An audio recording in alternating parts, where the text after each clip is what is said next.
All right, welcome back, guys, to this new episode of What Are Your Thoughts? And I'm excited. I've thought of some topics that are super relevant in today's economic environment, and I it's crazy what's going on and just different things happening in the economy with prices and obviously COVID's still around and things like that. So I have a packed episode, so I'd like to just jump right in with that first topic, which is shrinkflation. So people may be wondering, well, what the heck is that?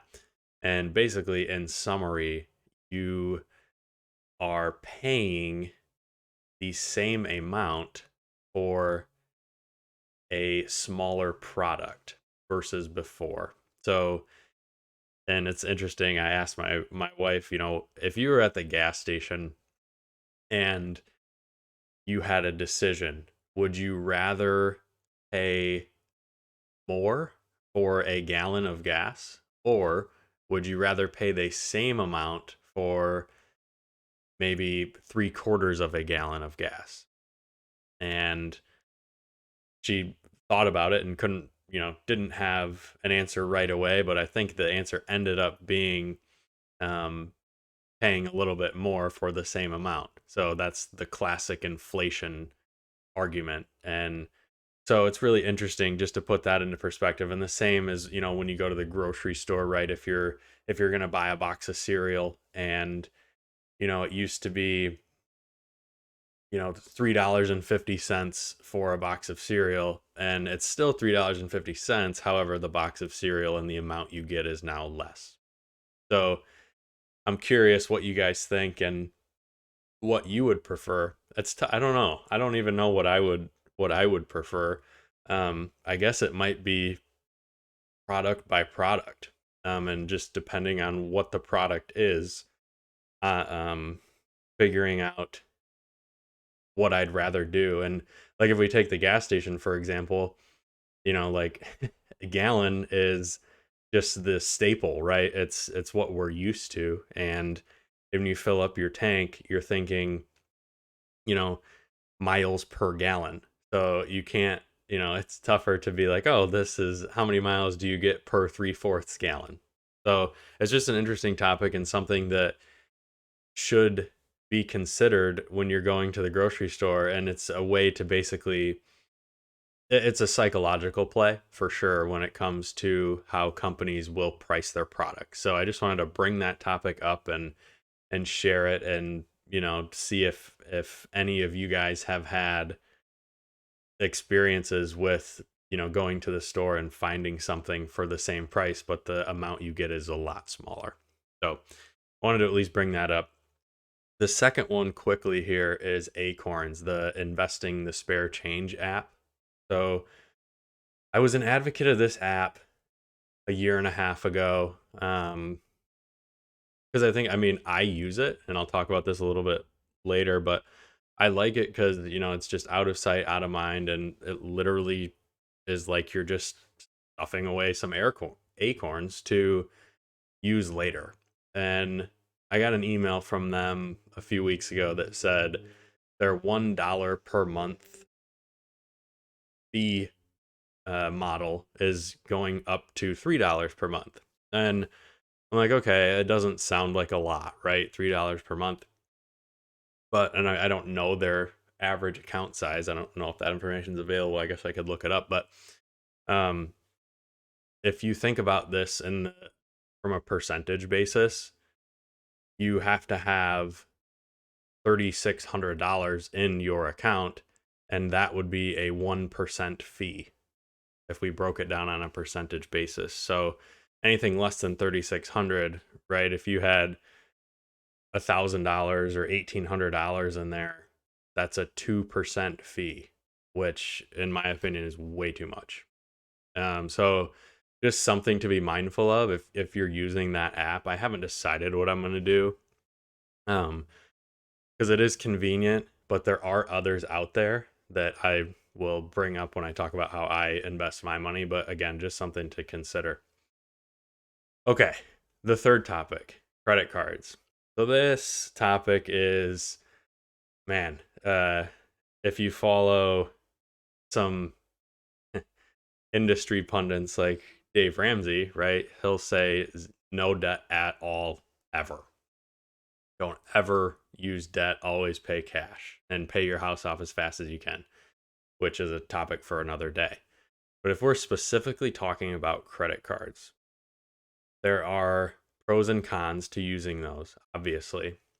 So if we discuss those, thinking about protection on your purchase, where if your credit card gets stolen or your information gets stolen and the thief racks up charges for $10,000 or whatever the amount is, you are not on the hook for that.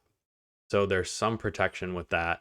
Um, I like to use credit cards for everything. I'm in the camp where we pay the credit card off every single month and collect the rewards for those purchases.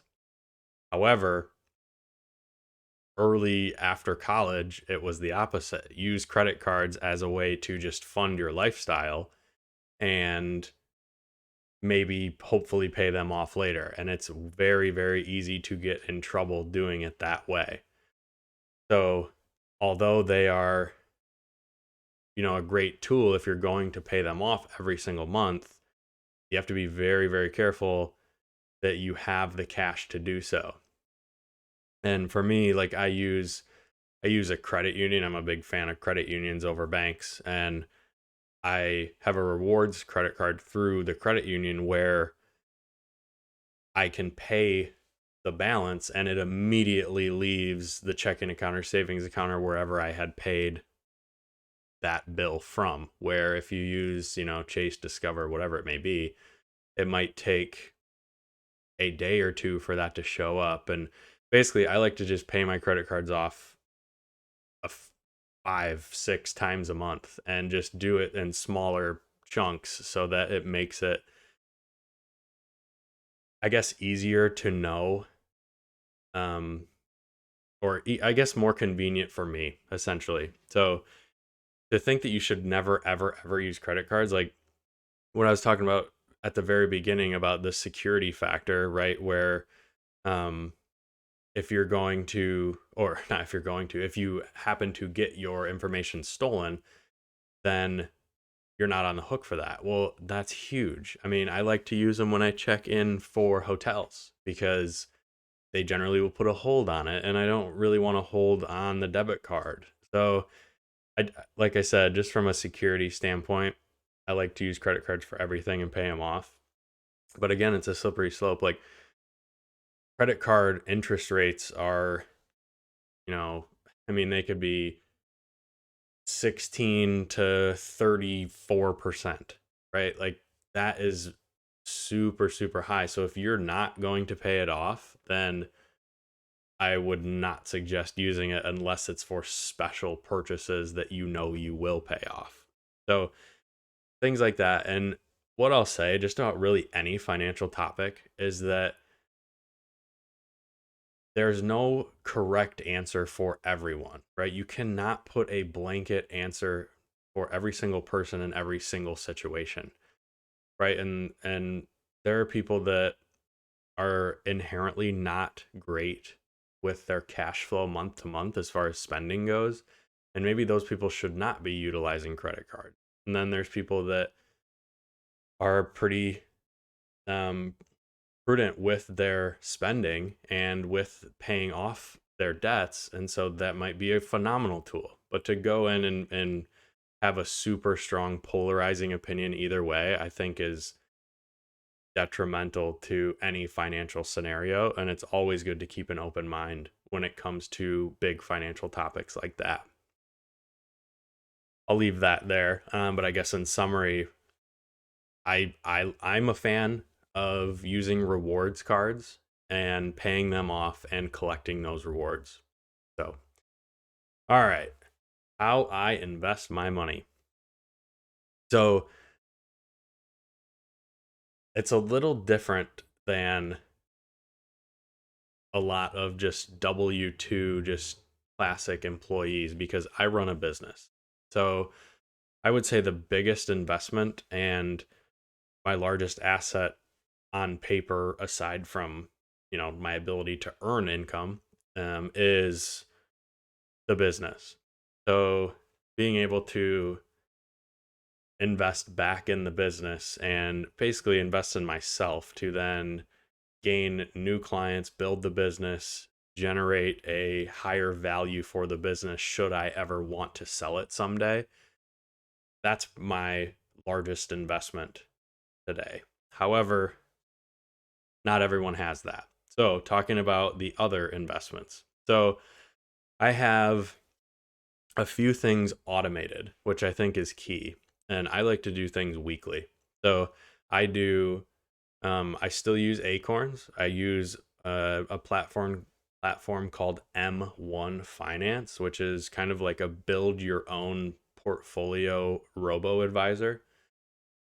I use Robinhood just to be familiar with the platform because it's such a popular platform right now.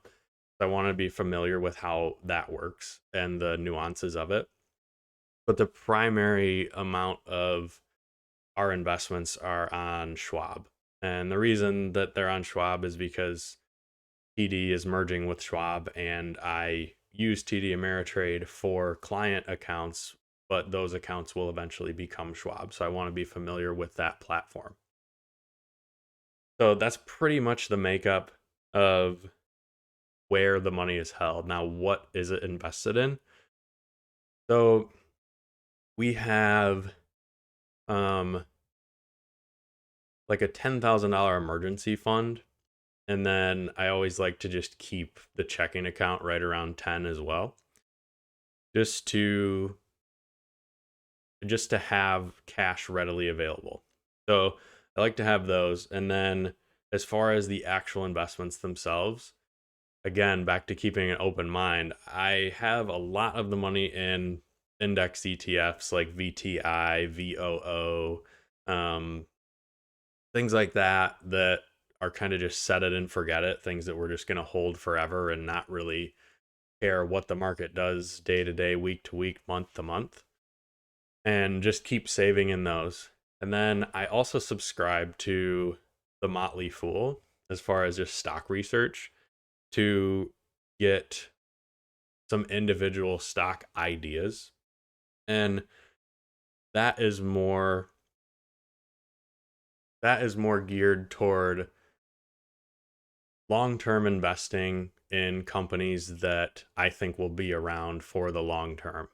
And I really like the Motley Fool's, I guess, message that, when you buy something, plan to hold it for the long term, right? And the long term could be 5 years or more, it could be 10 years or more. It truly is the long term. And like Warren Buffett has the famous story where he's like, yeah, if you could come up with, I think it's 20, but if you could come up with a 10 or 20 investments that was all you could do for the rest of your life, what would you choose to do?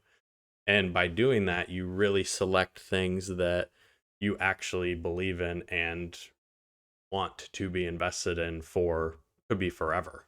So there's a breakdown. So in Acorns, obviously that's all indexed funds, and I do weekly amounts in there. And then I do weekly amounts into the M1 portfolio, and they call them pies. And I have that at about like 30% index funds and 70% individual stocks. Uh, and then in Robinhood, that's all individual stocks. And I like that Robinhood, you can do the fractional shares, and you also you're allowed to do that on M1 as well. But Robinhood, you can, if you want to put $100 into Tesla or whatever, holding you want, you can just go ahead and do that. So I really like that factor. And then Schwab, we have a breakdown. We have the majority in ETFs. I have some like quality factor ETFs. I have some hedged ETFs that basically take place of any bonds that I would hold. And just because of my age, I don't hold any bonds at all because all this money that is in all these platforms is for the long term. So I basically have some active ETFs and some passive ETFs, and then some individual stocks in there. And I save into that once a month. Um, and that's the primary account with which we save. So those are what we do on the side. As far as the specific vehicles, so the wife has her 401k, which she maxes out. I have, um, because I own the business, I have um, like a solo 401k, but we have goals that are a shorter time horizon than 59 and a half. So if the wife is maxing out her 401k and then we're saving in like a joint account or a what's called a taxable account, that money can be used prior to retirement for things like buying homes and just having the money accessible. So that's what we utilize there. And so she basically packs her 401k full, and then we have the taxable accounts as well. I mean, I have a small IRA and things like that, but um we basically are really honing in on the goals prior to retirement. And then as needed, we can bump things up in like a solo 401k or an IRA if we need to year over year for our tax situation. So those are basically the breakdown of what I do. And then, like I said at the beginning, the business is the largest asset that we have currently. So that's pretty much it. If there are any questions on that, I'd be happy to help people out and point them in the right direction. If you just send an email to info@lifepointplanning.com, and I can discuss it more. But that's pretty much the breakdown. So, um, all right, switching gears. The last topic is talking about making a will. So August is make a will month. And will can be replaced with, if you need a trust, drafting a trust. But I really wanted to focus on beneficiary titling and making sure that you have those at least buttoned up. So out of the accounts that I've already mentioned, right? Like, so 401ks, IRAs, taxable accounts, things like that. Well, you want to name a beneficiary. And by doing so, those accounts then pass to that beneficiary, pass to that beneficiary without going through probate. So if you have a Roth IRA, name a beneficiary on it and make sure that it's up to date and not, and if you don't want your ex-spouse on there still, remove that person. Or just making sure that those are up to date is key. And that's something that I go over in my quarterly checklist every quarter just for clients. And whether or not, I talk to them about that specific topic every quarter, I don't necessarily need to bring it up if I know that it's correct, but we at least review that once a year just to make sure that it's on par with where they want to go and how they want to distribute their estate. So that's one aspect, is just making sure that that your beneficiaries are taken care of. And like on your 401k through work, make sure there's a beneficiary on it. If you have just an investment account, add a transfer on death, a TOD. For your bank accounts, add a POD, payable on death, so that it just passes to who you want it to without your heirs trying to settle the estate. So that's key. Additionally, I guess talking about wills and things like that, even I guess for anyone of any age, right? Having a healthcare directive, like if you cannot make medical decisions for yourself, have it in writing who can make those decisions for you. And I've talked about this. It was actually one of my most read monthly emails, and I send out a monthly email to clients that I write with relevant topics, and it was talking about the in case of death folder. So if we take it a step further, having your healthcare directive and your living will and making sure your beneficiaries are taken care of is big, but also like having something where one of your loved ones can access, I might have even talked about it on the show, but access your Facebook password. And I think Facebook now has a spot on there where you can put in, your in case of death contact, where that person gets your profile should you pass away. And this is big, like having access to passwords. Like I have a client that talked about how his mother had a bunch of like recurring payments coming out of her checking account, and it took them, a long time to just figure out where the heck are these payments coming from. So just having something, and I like to use Dropbox for all my client folders and things like that, but just having a place that I call it the in case of death folder that has some of these things in it, like, passwords to different accounts and how to access your 401k and things like that, just to make it easier, should you pass away. Well, I guess when you pass away. So I don't want to end on a solemn note, but it's so key, and it's something that is just overlooked by so many people just out of fear of talking about it. And so it's just it's super important, so I at least wanted to bring it up. Thank you so much for listening. Please leave a review on whatever podcast platform you use. I'm surprised. Every month I feel like I get a couple new people that are like, "Oh, I really enjoyed your videos." And I enjoyed listening to your podcast. I thought it was funny, and some of the topics that you talk about are actually really relevant. So I appreciate all that feedback, because I'm just, I'm doing this all myself, and I'm just getting stuff out here because I think it's interesting and I enjoy doing these. So if you have any topics that you absolutely want to hear about, please let me know. Info@lifepointplanning.com, and we will catch you next time. Thanks so much.